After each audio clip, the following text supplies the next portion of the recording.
Jiralhanae, named brutes by humans, are a large, muscular, pseudo-ursine sentient species predisposed to feral behavior. Their home planet Doisak yielded numerous predators throughout its evolutionary history, has aberrant terrestrial conditions, and is roughly twice the gravity of Earth. This challenging but diverse environment forced the species to develop from fur-covered, temperamental, tree-dwelling savages into an aggressive species of pack hunters.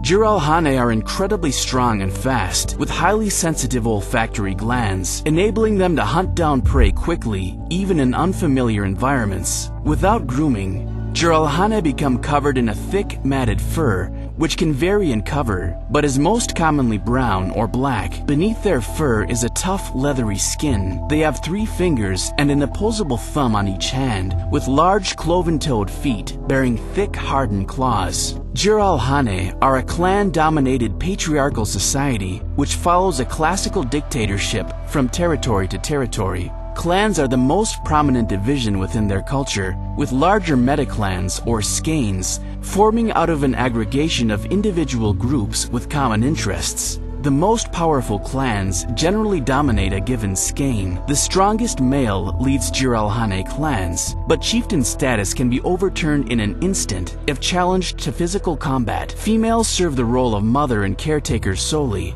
and are never encountered in combat. Prior to their incorporation into the Covenant, the Jiralhanae underwent a brutal decade-long civil war which set their planet ablaze and almost brought them to extinction. Historically, this event is referred to as the First Immolation, a nuclear holocaust of such magnitude that it drove them back several hundred years in science and machinery. While the Jiralhanae are, at their base, divided into a vast number of pack-like clans, nearly all these fell into one of 2 major social divisions or skeins, the Rital or the Veloth.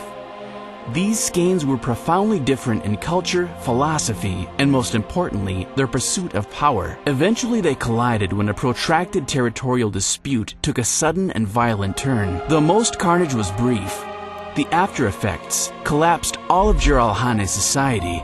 Both sides would bear survivors, who would later come to fight the Covenant upon its arrival. The loose religion Jiralhanae held was simple and based on lunar cycles, as Doisak's 3 moons perpetually haunt its skyline. With their introduction to Forerunner theology, the Jiralhanae's cultural divide between the Rital and the Veloth reared its head yet again. The arguably more primitive Rital only believed for strictly practical reasons, ultimately the result of blind subjugation to power. The more sophisticated Veloth have historically been far more open to new ideas than their opposites, adopted the Covenant philosophy without challenge, as it helped explain the inner workings of a great many things. This generated a cultural friction and competitive infighting common to their kind. But for the time being, these tensions were controlled by Covenant leadership.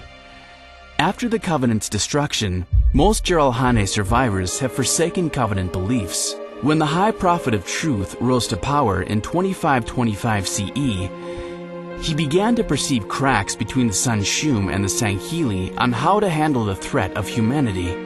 Pressured by the initial deception which brought him his position, Truth developed a number of schemes that would lead to the replacement of the Sangheli by the Jiralhanae. The latter he viewed as more easily controllable. During this time, a young Jiralhanae named Tartarus, who belonged to the Rital skein, caught his eye. Involved in the initial disputes with the humans, Tartarus had climbed to power by slaying his uncle and gaining authority throughout the entire clan. Truth worked with Tartarus early on throughout the Human Covenant War, but only late in the conflict did he begin to prepare him for ascension to military authority. In 2552 CE, Truth began to believe that the end of their campaign against the humans might be at hand. In a brazen move to solidify his base and eliminate the threat of the Sangheli, he armed and positioned Tartarus to lead the entire Jiralhanae power against their naive Sanghelian commanders in a sudden and merciless coup. The resulting conflict would be called the Great Schism, and it would divide the Covenant into 2, ultimately forcing the Sangheli out. The outcome, however, would not be the one Truth had desired. A Sangheli commander known as the Arbiter would ally his kind alongside humanity and personally slay both Tartarus and the Prophet of Truth. Destroying what was left of the Covenant, and bringing about the collective's dissolution. Upon integration into the original Covenant body, the Jiralhanae held a number of positions. Some of these jobs were simply an extension of their own native clan-based organizational structure, though it became more formalized while under the banner of the Covenant. Roles included chieftains, captains, stalkers, majors, and minors, all splintered into a number of varieties based on skein, functional and organizational placement, and the point it appeared during Covenant history. Since the demise of the Covenant in 2552, these roles have disintegrated to some degree, with many Jiralhanae returning back to their homeworld of Doisak, though some have intriguingly chosen to maintain subservient roles with various Sanghili. Silence fills the empty grave now that I have gone.